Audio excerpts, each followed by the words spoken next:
Now, I've made quite a few videos showcasing honest ways to make money in GTA 5, so today we're going back to the game's roots and focusing mainly, but not exclusively, on adding more criminal activities. Like always, everything needed will be in the description. We're going to start from the small time to the big fish, and our first mod conveniently has the name Low Life Crime. It allows you to commit small time crimes like robbing people at gunpoint. They will either comply by dropping their wallet, try fleeing, and some can even fight you back. Wearing a mask also prevents the police from being called on you.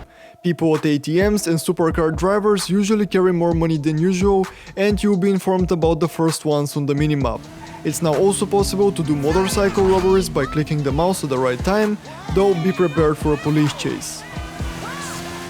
Next up we have Vlad's export garage, and after contacting Vlad for the first time or visiting one of his garages, very similarly to previous GTA games, you'll be given a list of cars that you can bring him in order to earn some money. But there's more. From time to time Vlad will give you optional missions, sending you the location, car model and license plate number of a specific vehicle.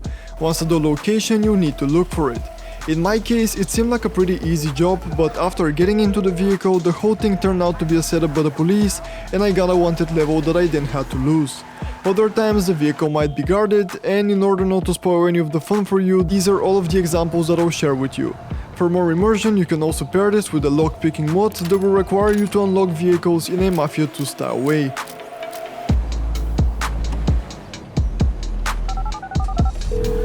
The next mod is a huge one and a total classic, bringing back the street phone missions from the early GTA 3 days. With a total of 25 types of missions and a dozen of varieties, ranging from simple tasks like delivery and different challenges, to emergency missions, convicts, and literally tons and tons of other stuff, it will be hard to get bored with this one. And if so far you're enjoying the video, hitting the thumbs up button would be very much appreciated. Very briefly, I also gotta mention the mob and the gang, both by the same author. For each one you go to a specific location to join in. After that, in the mob you'll be given a call from time to time to do some kind of a job. Leaving the mob is...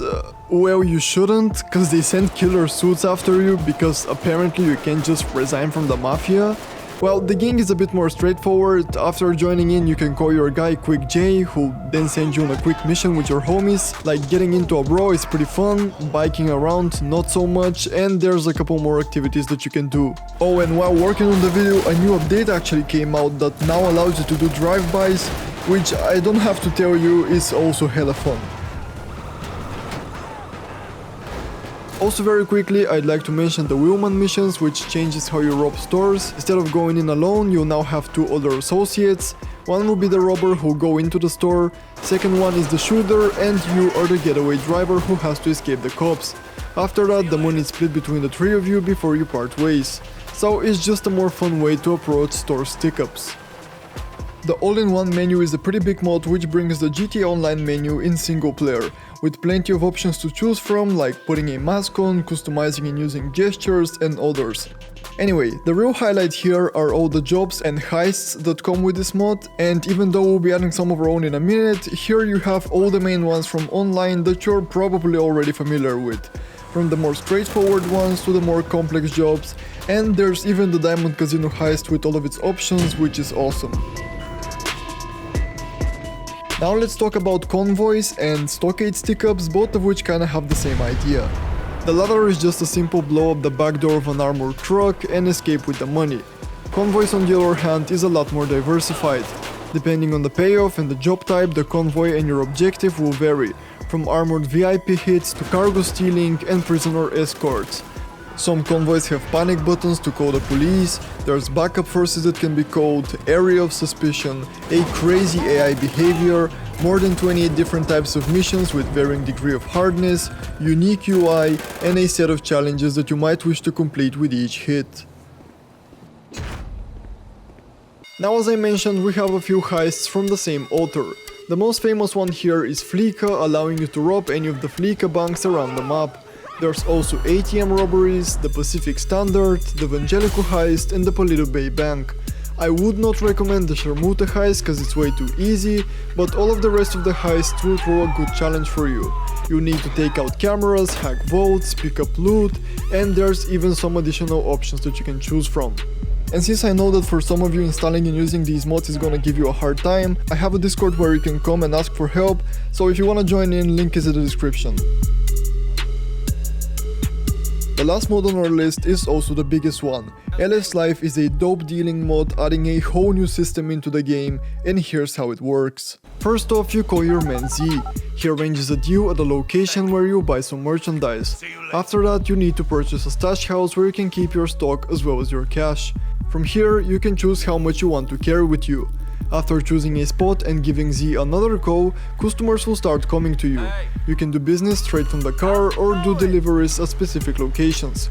However, it's a good idea to always be strapped as you're not the only one. Rival dealers can pretend to be customers and try and kill you. For the same reason, you should also be careful who you shoot, as they might just turn out to be an enemy. In that case, they will drop their own stock that you can then pick up. But depending on the dealer's reputation in the area, it can also cause all of his people to come after you. And let me tell you, it ain't easy fighting off 6 cars full of people. But it doesn't have to be that way, since with the right amount of money, dealers can be recruited on your side. To do this, you first need to gain a good reputation yourself, which can be achieved by spending more money on Z.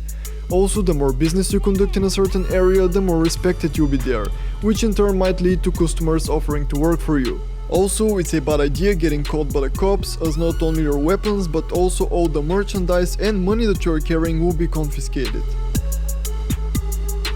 At last, I'd recommend installing Cops Back on the Beat or a similar mod that adds police patrols on the streets, as this way you'll need to be way more careful when conducting your businesses, as a police car might be just around the corner waiting to interfere. Man, I'm sorry, fool.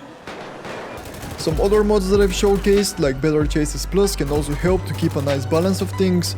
For example, after a successful heist, there's now a warrant for my arrest, so I ditched the car that I was driving, changed my appearance a bit to make it harder for any cops to recognize me, and for a few days I lay low and do some other activity before I'm able to get back to my usual business. This way we make sure that there's actual consequences for our actions. That's why it's also a good idea to merge these mods with some of the ones that I've shown in my GTA 5 real life videos, so you can switch between doing crimes and regular jobs so things don't get too repetitive. Or so you can spend all that money you make on something, maybe a cool car or something more luxurious. Why not an apartment? The choice is yours. Of course, these are just a couple of examples and you have the freedom to configure your game however you like. And since that's a good amount of mods that we covered today, we're gonna end it here. Like always, subscribe if you enjoyed the content, check my socials below, and I'll see you next time.